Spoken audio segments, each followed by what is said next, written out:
First of all, sorry if I sound a bit stuffy because I am.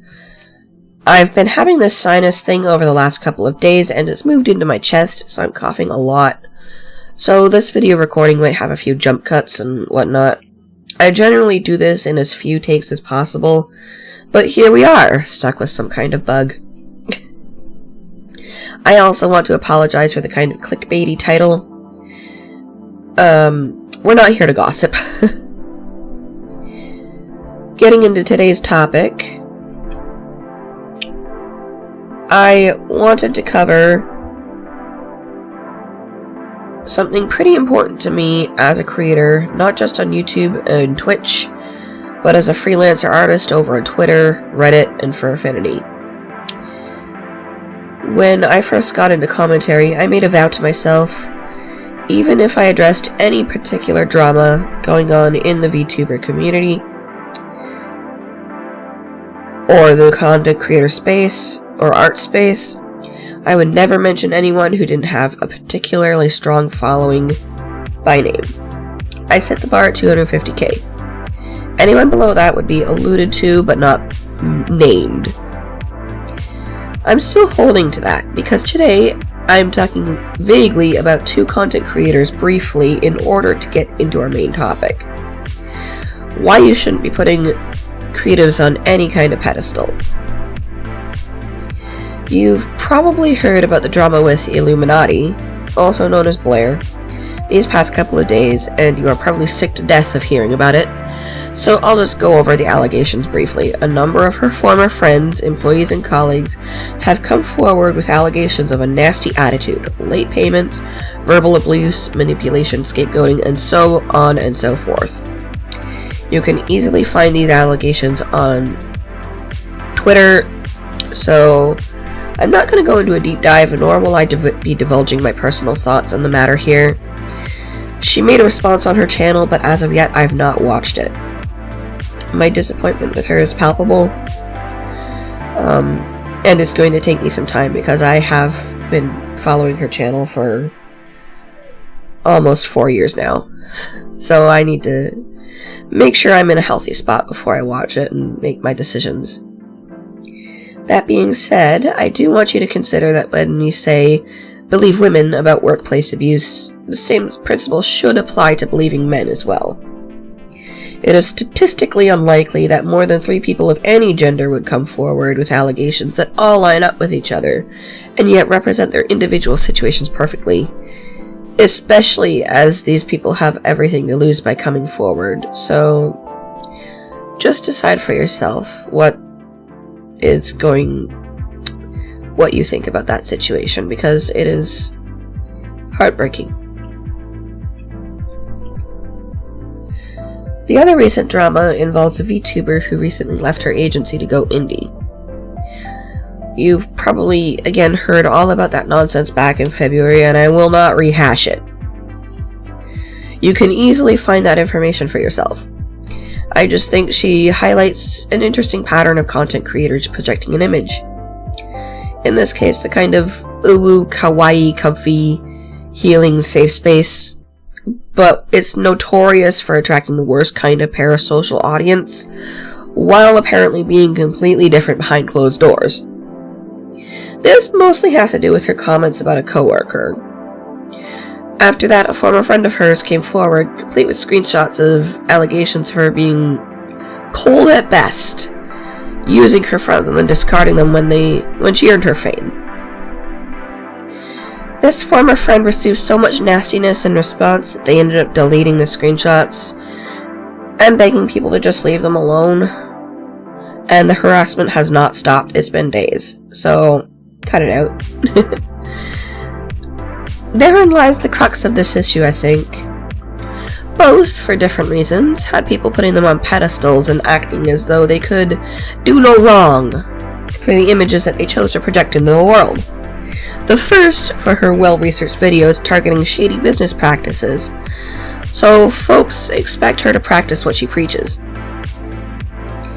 And the second for a cozy persona and atmosphere and an adherence to not rocking the boat that was enforced above all else. including the safety of her friends and community, up until the moment she decided to wreck the boat herself. Both of these people's actions, others have been hurt, including their own friends and audiences. In both cases, the audience had to deal with a shattered image of their favorite content creators. They were faced with the choice to either defend them or turn on them wholesale. Some made that choice, while others preferred to just ignore that it was happening altogether. I can't say what the right or wrong choice to make in that situation was, personally. That's up to you, how you feel, and what you think you need to be doing. The internet has a tendency to lure us into a very attractive trap of dealing with and feeling like the people who are streaming and making videos are our friends. Especially recently when it came to the pandemic, where we're all locked up in our houses and had to deal with not really being able to see our friends.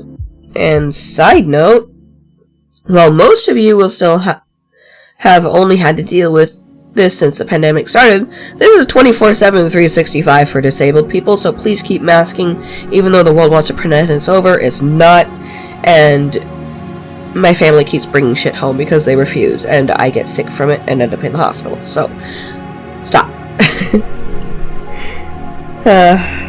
But YouTubers and Twitch streamers came in to replace that need for socialization, especially with the big VTuber boom in the early to mid 2021. At its best, this attachment to an online persona is okay and healthy in many cases, if it can help you fill the void of loneliness at times, and it's not affecting other areas of your life, carry on. But always keep it in mind.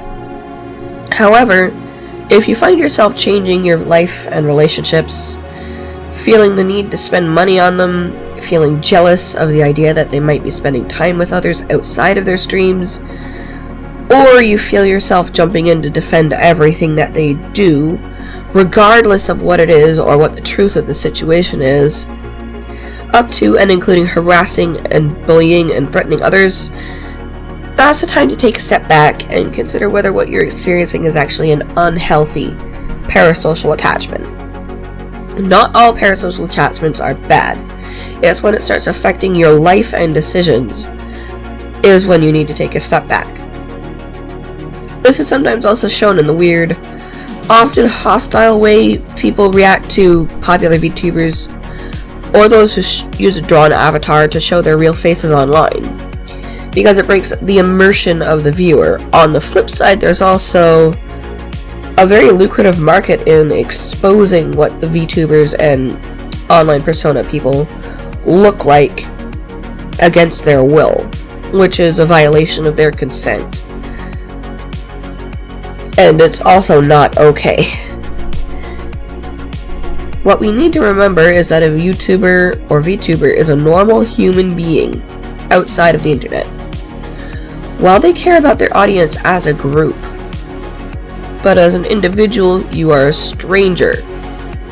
Keeping this in mind, we can avoid the potential danger, heartbreak, and pain that comes from seeing your fave screw up, and also avoid hurting others with our feelings as a result. Anyway, that's all for today. Leave me your thoughts about parasocial expectations of online personalities down in the comments below, and if you liked what you saw, feel free to hit the subscribe and notification bell. I do various art and VTuber related content and try to post at least once a week on Sundays. My next video will actually be a 3-parter. I am working on facets of character design in VTubers and how to make an effective VTuber design for you, and how VTuber design differs from regular original character design. By doing that, I'm going to be recording myself making an original concept and then translating it into VRoid and into Live 2D. This may take a little while. I can't guarantee it'll be like part 1, part 2, part 3 in like 3 weeks, because a Live 2D model takes forever. But I can guarantee that I will have part 1 and 2 up fairly soon. That being said, bye for now.